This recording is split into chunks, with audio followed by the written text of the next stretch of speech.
Right, so in my garage today for LWTV is genuine pop star, I'd say, and Wigan legend. Look how handsome he is. It's James Walsh from Starsailor. All right, mate? How you doing? You all right? Yeah, I'm really good, man. How are you? How have you been getting on? Not too bad. It's been a challenge for all of us, these lockdowns, but it kind of puts a little sheen on, like when you manage to achieve stuff and you manage to create and you manage to kind of get through it. It's a good feeling to counteract the doom and gloom that's around at the moment. Definitely, and you've got to celebrate those wins and celebrate those goals that are achieved Absolutely. every time, and be proud of Yeah. yourself for that. So yeah, you've been doing tons of stuff online. You've been doing a lot of live streams. You've been doing, you do like real put songs on Instagram all the time. That's where you upload loads of stuff, and they're always amazing. So has that been helping you like get through it? Yeah, absolutely. Just maintaining that kind of interaction and just that feeling of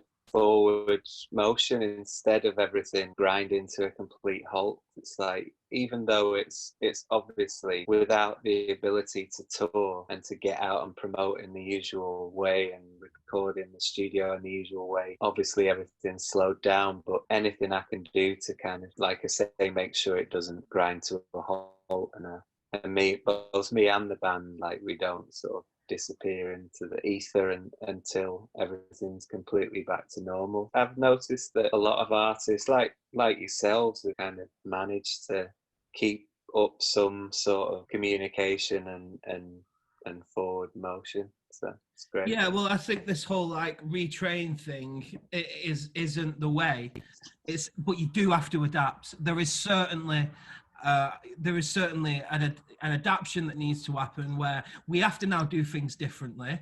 We can't just do things the same as they were, but we should still do it. Like, you still have to do being in a band and being a musician. You still got to do that, but you might have to do it in a different way.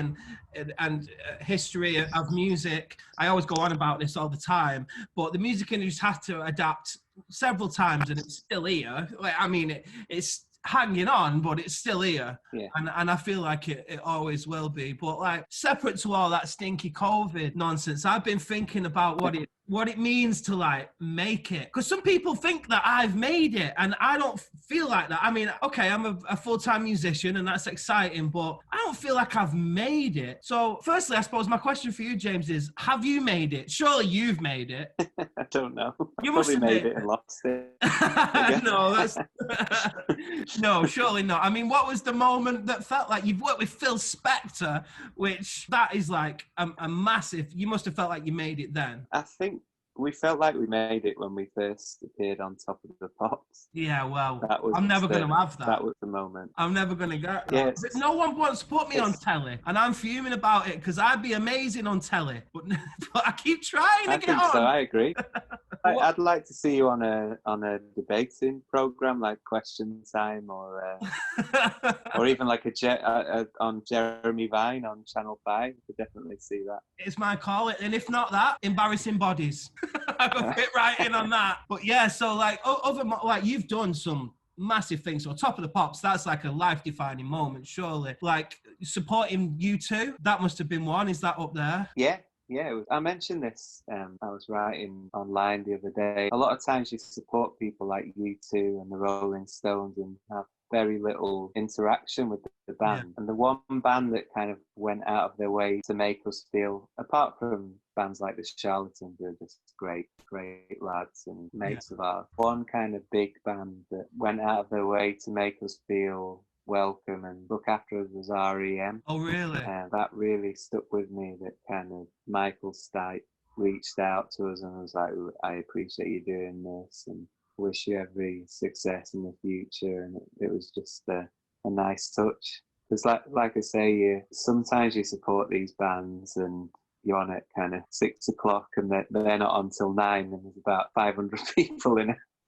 50,000 capacity stadium, but it's still, I'm not complaining. It's still an amazing thing to be able to do. Yeah, it is. I think, like you were saying about people thinking you've made it or wondering like what it means to have made it. I think people have this perception of playing with U2 or playing with the Stones that you're hanging out backstage afterwards and you've got all these tales to tell. The experience and the feather in your cap or whatever it's great, but it isn't like that. Trading licks with Keith Richards and It's not like that. doing No, vocals. we did. We spotted Tom Jones on a tour, and I think Yeah. that like all my mates now think that I'm mates with Tom Jones, and it's not like that. There was a meeting. Yeah, There was a yeah. brief meeting, which was nice, Yeah. but it was like weird. Like when we went to meet Tom Jones, it was like this orchestrated plan things. There's people with clipboards with earpieces in, and we had to like go into this room and then wait for him.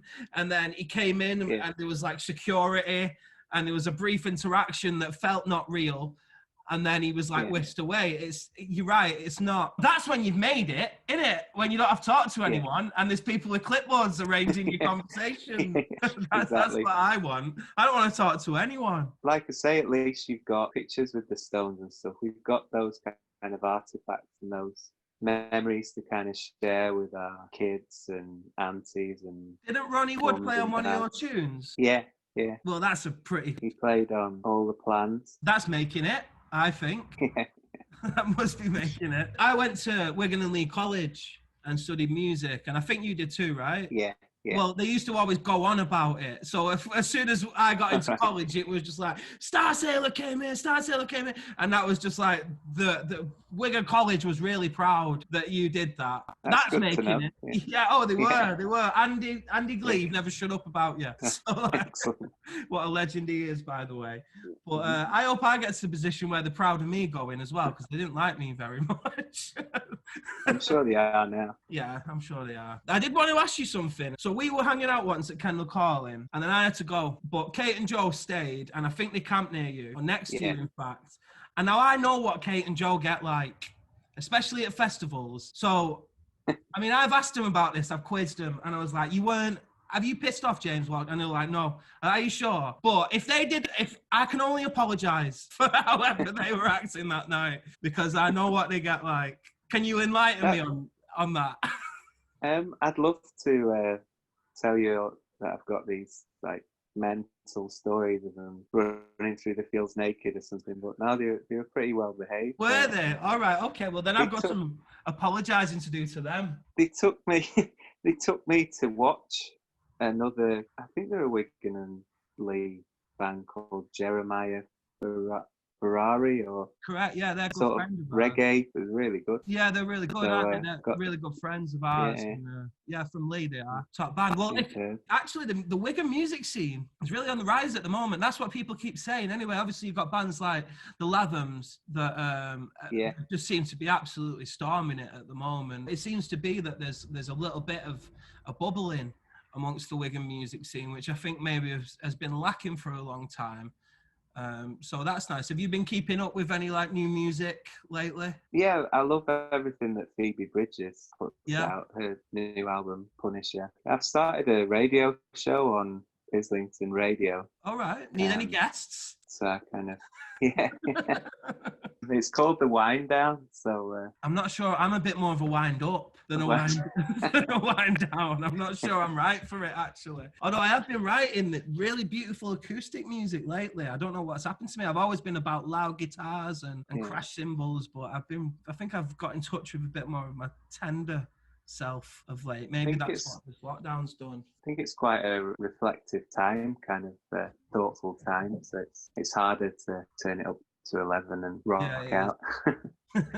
There's some great music out there. A new song by Anais Mitchell and Mick Flannery called Minnesota. Okay. A lot of really good stuff coming from America. And Wigan. America and Wigan. Obviously. Have you been writing any new stuff? I've not checked it out yet, but have you done a Christmas song? Yeah, it's not been put out yet or anything, but it's on the way. Yeah. Oh, excellent. I've thought of another up-and-coming artist who's worth checking out, Andrew Cushing. Oh, I don't know. From Newcastle. He's done his new single with Noel Gallagher. I have really good. Heard about this guy, actually, and I've heard that song. Hey, didn't Noel Gallagher slag you off once? Yeah. That's making it. I wish Noel Gallagher would slag me off. Is there any bad blood there? No, not really. I've not really spoke to him since or had any interaction with him, but bumped into Liam a few times and did a gig with him in Turkey, and he was sound. He was cool. I do think Liam is the cooler of the two, actually. But, you know, I'm just His a fan. new stuff's great as well. Yeah, it is. I want to write a song for him, me. How can I do that? Will you text him and say, Tom Router's going to write a song for you. It's going to change your career. Join, It's going to plummet. join the club. Let's do it together. We'll write a song together. Yeah. Sell it Liam Gallagher and go on holiday. Sounds like a plan. Yeah. So yeah, what's coming up? I mean, obviously we don't know, but have you got plans for the Starsailor fans and the James Walsh fans? Christmas song on the 27th of November. Love Is Here is 20 next year, so it's looking more promising on the touring front with the vaccine. Yeah, It'd be great. We're starting to. The actual anniversary is October next year, so hopefully we'll be in a good place to get out and celebrate it and do the usual kind of reissue deluxe vinyl with some re-recordings and new tracks and stuff. So yeah, be good. In fact, we might as well announce that now. So there's a Starsailor tour in October with Lottery winners supporting, and it's gonna be amazing. And you won't even have to talk to us. We'll go on at 6 o'clock. Okay.